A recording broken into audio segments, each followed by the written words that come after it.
still at ITSM 17. We've been at ITSM 17 for a long time. And I'm with Juha Berghall from Service Flow. Nice to see you. Likewise. And thank you for coming to the exhibition and participating. Just interested in your perspective on where we are in the market at the moment. I mean, because I know what you guys do is very much about integrating technologies, pulling it all together, helping people to do that without having to worry about too much stuff. But I mean, how's the market changing or developing over the last few years from your perspective?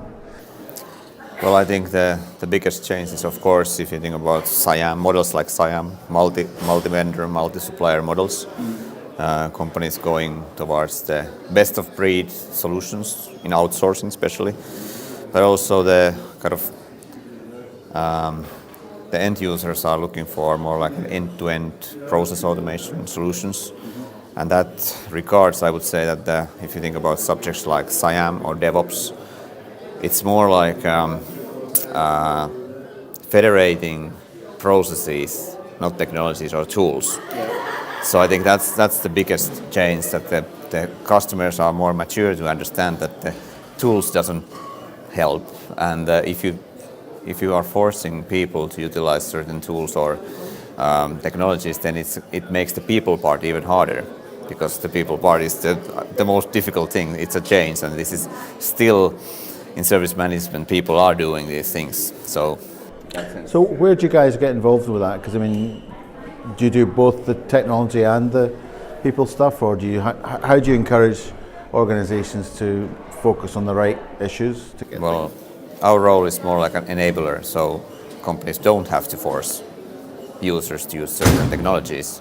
They can immediately focus on the process level, which is how they work with their suppliers, or how the suppliers work with other suppliers, which is the kind of the essence of SIAM in that sense. And that comes down to the fact of collaboration. So if we can automate the workflows and enable this in data, transform the data to an information and feed that automatically to the processes, that helps the people side as well.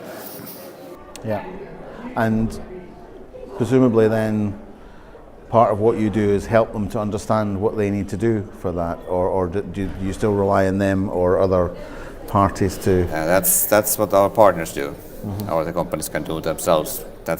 We are just enabling SaaS technology. So from the SIAM point of view, I mean, are you seeing more maturity in the market around about what SIAM is and how it works? Well, I must say that I'm a little bit surprised of actual SIAM implementations in UK, since we have a lot of customers already in Nordics, Sweden, Finland, Norway, Denmark, who have really implemented SIAM, and they've been on SIAM journey for a while. And here I think it's something that in UK it's just bubbling under a bit. There's a lot of discussion about SIAM and the implementations, but I haven't seen so many of the kind of implementations yet.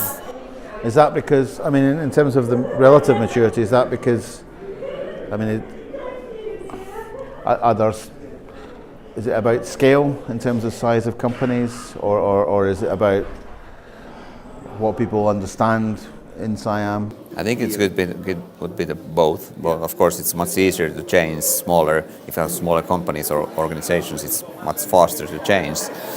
But I think it's also maybe it's a little bit of this Scandinavian pragmatic approach of simplifying things and not overcomplicate them. So that could be also the thing. Yeah. And of course, regards of legacy as well. Yeah. Okay. And I mean, going forward, I mean, both in terms of SIAM and what you and your organization is doing, I mean, is it more of the same, or do you think it will move in a different direction? I wouldn't be surprised if we would see SIAM implementations outside traditional IT. For instance, HR, facilities management, finance, the kind of verticals or the functions that are kind of doing service management, but they're a little bit, maybe typically they're closer to the business. So maybe those functions could find kind of the business case faster than in traditional IT.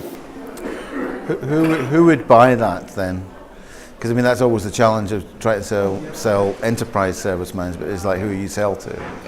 And is that something you've been able to do to get to other parts of the business other than just IT? Yeah, well, I think we have now oncoming cases around facilities management, and that's due to the fact that the IoT is quite big thing in facilities. So the sensors are cheap. You get a lot of data, but then you have to figure out what I do with the data, how I transform the data into information that I just then feed into the processes, and that's what facilities is all about. It's like multi-supplier environment, but the majority of the processes I think they are just behind of IT. So if they are able to implement IT service management like processes and then have this modern technology like IoT helping them to automate things, that could be the thing that kind of, for instance, Okay. All right. Well, thank you. I just wanted to get your perspective on where we are. So I hope to see you at more ITSMF events in future. Thanks for having me. Thank you. Okay. Cheers.